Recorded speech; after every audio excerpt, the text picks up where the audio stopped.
This is a commercial camel farm. Each day, thousands of camels get milked, pumping out white liquid gold that's made the owner of this farm millions. Raising, using, and consuming camels is a custom ingrained in ancient nomadic Kazakh culture. Today, I'm on a mission to understand how this age-old custom has become a modern money-making machine. This farm is producing over 120 tons of camel meat each year, including this guy. And by the end of this video, we'll see how a camel farm operates. You have a gigantic camel farm. What I hear is the biggest in Kazakhstan. Is this true? From the cradle to the gravy. I guarantee you have not had this before. This is smoked camel hump.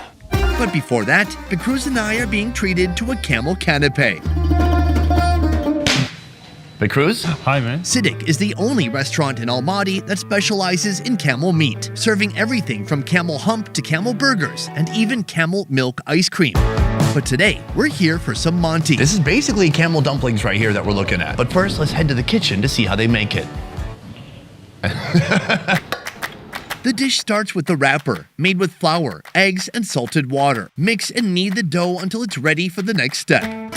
You said you've tried camel before, but maybe one time. When have you ever tried camel? Way before. I was in Uzbekistan. Oh, so you guys do have it there? Yeah, we have them. It's not a part of the cuisine for sure. Listen, by the end of today... Probably I'm gonna have my own hump. Yeah. Nice.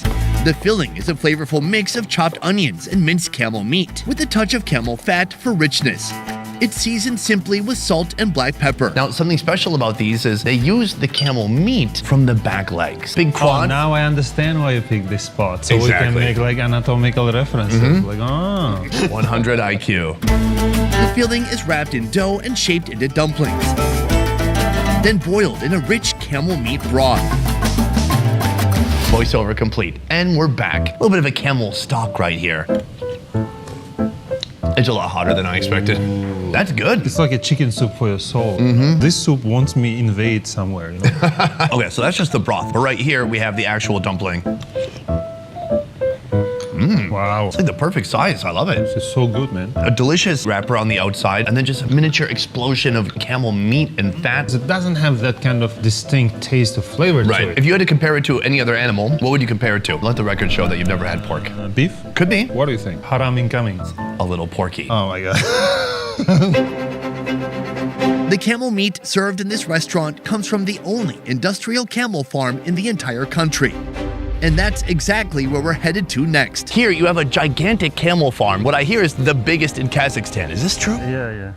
This is Sidik. He started his camel business in the 90s, saving money for 2 years before he could buy his first camel. This is the biggest farm in the country and he has 5,000 heads. 5,000? Yeah. Now he owns 20 camel farms in this region, making him the second largest camel farmer in the world, right behind some guy in Dubai. Around 1,500 new babies being born in a year. Oh, wow. Today, I'm on a mission to discover how one man single-handedly controls the camel products of an entire country, and to get a true taste of this remarkable animal beyond just dumplings. And it all starts right here. How old are these guys surrounding us right now? They're 3 months old. Can I hug this one? Yeah, you can do. I'll just be very coy about it. You know, it looks like I want to capture it, but I just want to give it a hug. Okay, I'll try later. Reminds me of dating in high school. He likes your joke. Don't laugh at me. Moving on. They live a good life, grazing freely across over 120 acres of land owned by Sidik. Once the females reach the age of 5, they're ready to give birth and start producing milk. He came up with a new way of dehydrating milk and creating milk powder. And apparently China is the biggest customer. China's like the biggest customer for everything. Everything. Except for democracy. However, the fate of male camels differs slightly, as most are sent to the slaughterhouse when they turn 3. I'm very excited because later today we're going to build up to the actual slaughtering of the camel, and you and I will try an epic camel feast. But first I want to learn more about the milking process, because I've heard that camel milk actually contains a lot of health benefits. Backed up by Google.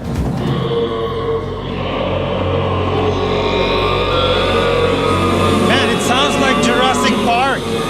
It's just a non-stop bellowing of hundreds of camels. They have such a low, guttural, intense voice. When they overlap, it sounds like I'm on a different planet right now. In order for milking to be successful, the camels must be accompanied by their offspring. If not, the mothers will stubbornly refuse to release their milk. Right now, I'm about to audition for an exciting career as a camel milker. But before you see me get too intimate with a camel, a quick word from the sponsor of this video, BetterHelp. Self-doubt. It's that little voice in your head telling you you're not good enough, smart enough, or just plain enough. Sometimes it's so loud it stops you from going after what you want. Whether it's making a big life decision or just trying to get through the day, that voice can hold you back. And hey, I know I can come off as very confident, strikingly handsome, charismatic. But even I have dealt with serious self-doubt. Like in my 20s when I uprooted my whole life and moved everything to South Korea. Well, these moments and these times in your life are where therapy come in. Therapy gives you a safe space to unpack those feelings, talk through your challenges, and get expert guidance. With BetterHelp, accessing that support is easier than ever. BetterHelp connects you with licensed therapists online, so you can start working through your struggles from the comfort of your own home. It's easy to get started. Just fill out a quick questionnaire, and BetterHelp will match you with a therapist in as little as a couple of days. You can communicate with your therapist via phone, video, or even messaging. And if your first match doesn't work out, that's okay. Switching therapists is easy and free. BetterHelp also offers some cool extras like a built-in journal for personal reflection and group sessions on different topics that might resonate with you. And with over 7,000 reviews and a 4.5-star rating on Trustpilot, you know you're in good hands. So if you're ready to kick self-doubt to the curb, visit BetterHelp.com/BestEverFood or scan the QR code on the screen. Use the code BestEverFoodReviewShow for a special discount on your first month of therapy. Start building your confidence with BetterHelp today. Go to BetterHelp.com/BestEverFood or scan the QR code to get started. Now, back to the show. Aha, here's what I've learned. This is probably not the son or daughter of this guy right here. This one wants to give milk, this one wants to take milk. They work it out. So, I have literally never used this before, but I'm gonna figure it out right now. Sorry, baby. This daily routine goes on for about 18 months from the time they give birth. Oh, there we go. Are they on comfortably? He says for 20 years we were manual and it's a lot of labor. So I went to Germany, got that know-how from there and brought it. Because the milking style differs from the cow, that's what he says. In cow you pull it. Yeah. But here you just squeeze it. How do the babies get enough milk to be healthy and to grow if you're taking the milk? Camels are very smart. They will not let you to dry them up. They will give you some milk and they withhold for the babies later on. So once they release, they again united with their babies and babies can continue. So from here, the most important thing after collecting the milk is to try the milk. Once the milk is slurped up by the machines, it goes through a filtration system, removing unwanted particles. Then it's held in these containers in the refrigeration room, chilling out before the milk is eventually pasteurized. For folks who don't know at home, when they're drinking cow milk, usually it's been pasteurized, meaning it's been heated up to kill any bacteria. So this should be quite a unique raw camel milk experience we're about to have. He says this is the best way to drink it, straight from the source. He says it's a little salty, it's a mineralness, which is not common in other animals.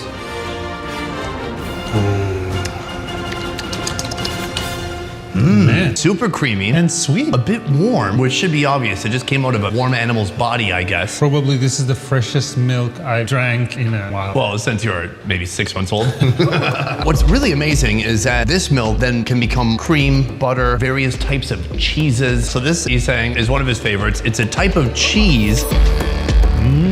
It has a cheesiness to it, slightly sour. It's very thick and condensed. It almost tastes a little bready too. That's a unique flavor profile. It's a really nice combination if you drink it with a strong tea or coffee.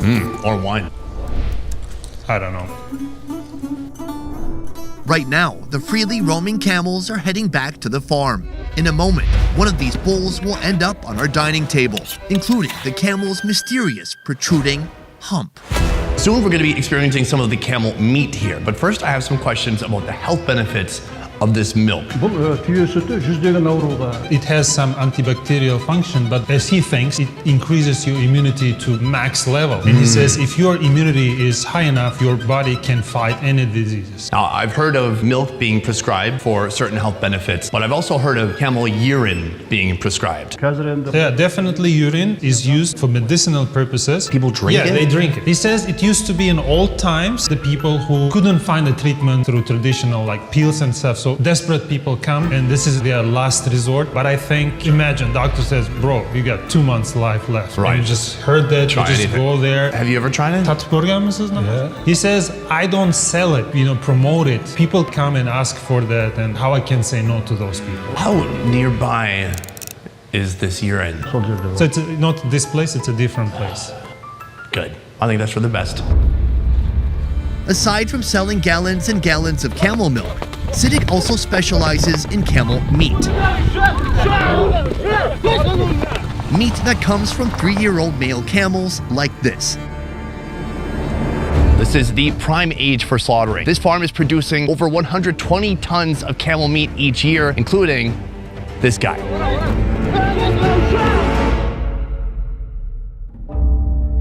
As unusual as camels and camel meat might seem, this is still a meat that is considered halal, meaning it is permissible to eat for Muslim folks. But a few steps must be adhered to during the slaughtering process. First of all, the person slaughtering, actually slitting the throat, must be Muslim, and he says a little prayer before slitting the throat. From there, it bleeds out and all the blood must be discarded and not consumed at all.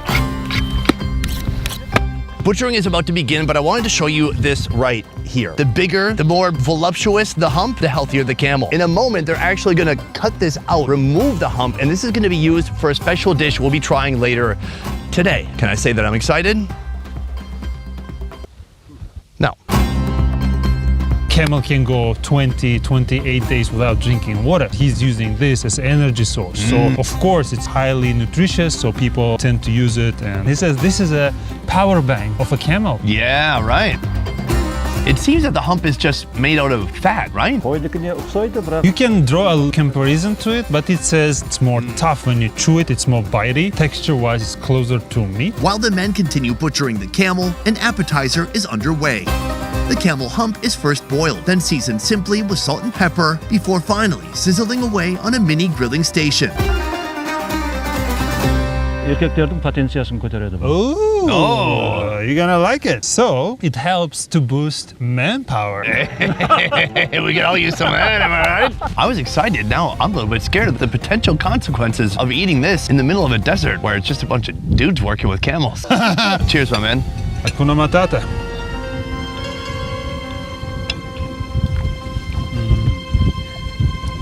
Bro, Melt in your mouth.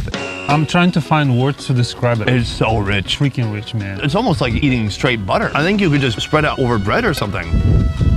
But the flavor's good. It's amazing. I'm trying to find things that will repel me because camel is quite odorous animal. Odorous, I like it. Yeah. But doesn't translate to its fat and food. Maybe it's a way of cooking, but I think it tastes like foie gras. The foie gras of the camel.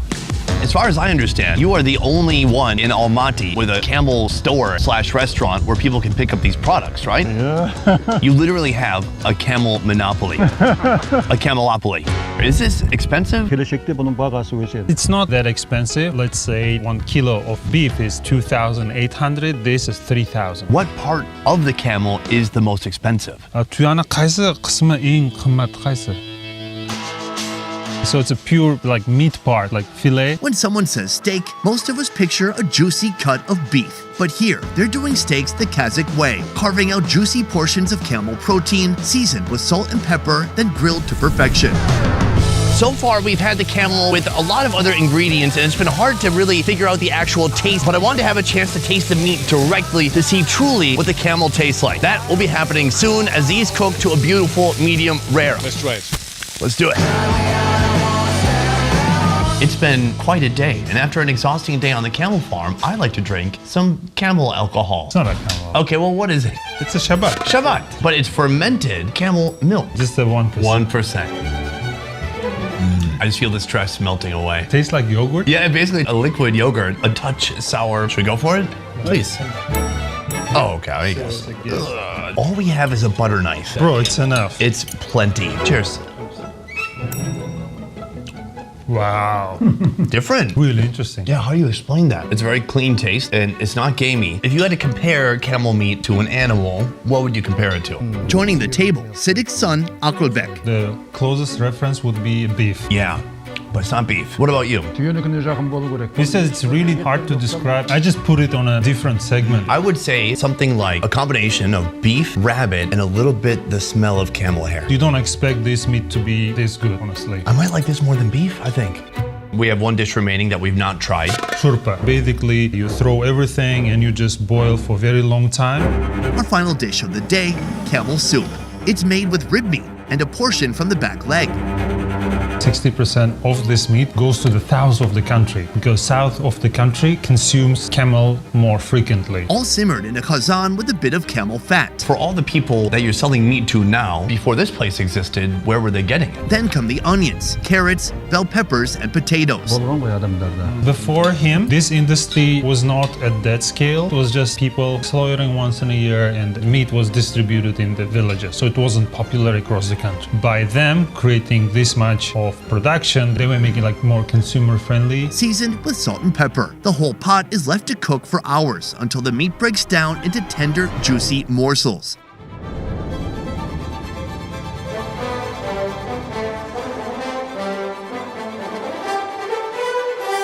This looks like one of the most delicious things we've had so far on this trip. Like, look at that broth. It looks like a deep collagen. It's full of camel essence. Crazy savory. I think this is like a comfort food. Oh yeah. So the soup is excellent, but right here, a ridiculous camel rib. Cheers. Wow. Super rich, but the taste unbeaten. He's right. There's no reference point. It's in a league of its own. I mean, folks need to come either to Kazakhstan, to his restaurant, or just to his farm. Can people just roll up to your farm? Yeah, all the time. Really? Yesterday he was telling about German tourists. Oh, those sneaky bastards. Let's hear it. It's like I got two groups, all farmers. I think they tried to get the secrets of camel industry and make Germany great again. Right. We don't want this, bro. What do you think was stopping other folks from commercializing the camel industry like you have? Well, he says it kind of goes back to history. Let's say around 100 years ago, in Kazakhstan, there were around more than 1 million camels. As you know, after Soviet came and USSR was made, private farms were cancelled. It was all collective farms. And at that time, once the cars are there, once transportation developed, there was no need for camel. And he says when Kazakhstan gained independence, there were around only 50,000 left out of 1 million. And he was just among the first because he started right after Soviet Union collapsed. So he had a little first mover advantage. Yeah, right. You have accomplished so much in just over 2 decades. But what's next for either you or this industry in Kazakhstan? He says, I want to transition to pharmaceutical industry as well. Currently, he has a small clinic. They use camel milk and it's a good supplement to fight the cancer. In 4 years, 15,000 people came to that clinic and got that treatment. Wow. And my ultimate goal, he says, because there was no any clinical trial, I want to do this clinical trial and I want to come up with cancer-fighting drugs. And he says, I want to turn it into a legacy business. You see my son, he's already continuing that path. What are the valuable life lessons that you've learned that other people could apply to their own journeys? This is not a job. He says he was born in a stable of camel. His mother gave birth in a camel stable. Wow. For him, it's nothing. For him, it's easy. But for younger generation, they are coming to this profession. Number one, a suggestion, don't be afraid. Because if you're afraid of this, then it's not yours, that you're not going to go extra step. And second of all, don't jump from one thing to other thing. Life is precious. You don't have much life. And he says, even I'm 60, 5,000 camels are a lot, but I don't want to stop. I want to just keep going because I don't treat it as a job. I treat it as a lifestyle. Hungry for more fun food videos? Join me at more Best Ever Food Review Show, a channel that's unfiltered, raw, half the quality, and twice the fun. Could you walk away and come back? Oh, look, the server. Subscribe now and you probably won't regret it. I went to Oman once. They actually have what is akin to a beauty competition for their camels. What are the standards? Like how they, like what? Well, probably the hump comes into play. Okay. How big it is, how round it is, how voluptuous it is. The females are meant for reproducing and milk, and so we got to keep them around as long as we Yeah. can. The males can reproduce with a lot of women. Exactly. Not like me in high school.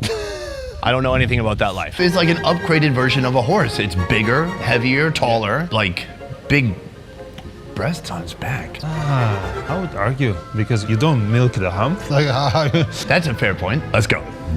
What if I just wheeled away and people are like, God damn, Sonny's been in a wheelchair this whole time? Boom, guys, that is the end of the cruise. I gotta say a big thank you to this guy for joining me in Kazakhstan for 4 amazing episodes. This one was by far my favorite. I got to see a whole new part of Kazakhstan, but not just Kazakhstan, a whole new part of the world and camel industry that I never knew about. Fun? Absolutely, man. Thank you very much. And people, please expand your horizon, visit Kazakhstan, eat food, be good. You can also follow the cruise right here on his Instagram. Check out his adventures in Uzbekistan and beyond. Otherwise, that is it for this one. Thank you so much for watching. I will see you next time. Peace. Dude, we should ride one of those camels home. We should drink one of those urine things. Oh, yeah.